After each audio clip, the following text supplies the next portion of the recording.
What if I told you a young woman vanished from a cruise ship and the ocean wasn't the only thing hiding her?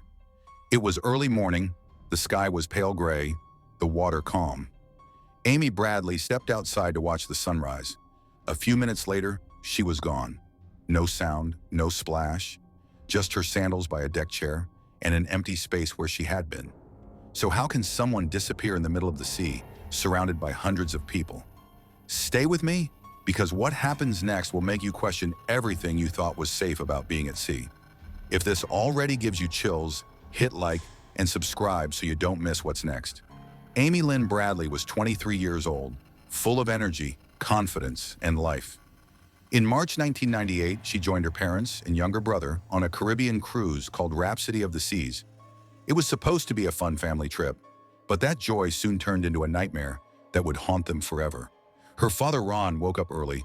Around 5:15 a.m., he saw Amy asleep on the balcony. He went out for coffee, but when he returned minutes later, Amy was gone. Her shoes, cigarettes, and room key were still there. Therefore, it looked like she had only stepped away for a moment. Her family began searching the ship, calling her name in every hallway, but the crew didn't act fast. They delayed announcements and didn't stop the ship. Therefore, by the time the search started, hours had already slipped away, and Amy was nowhere to be found. The cruise line suggested she may have fallen overboard, but her family knew better. Amy was a strong swimmer, cautious and aware. Therefore, the idea of an accident didn't add up. Witnesses claimed they saw Amy with a member of the ship's band, a man called Yellow. Others said they saw her walking near the pool deck that morning, but each lead vanished before it could become a clue. Every path led back to silence. If you were Amy's family and the ship's crew refused to stop or announce her missing, what would you have done in that moment? Tell me down below. I read every theory. Then came something even stranger. Months later, a man claimed he saw Amy on a beach in Curacao.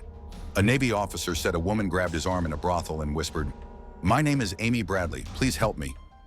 Years later, a chilling photo appeared online showing a woman who looked just like Amy, sitting on a bed, staring at the camera.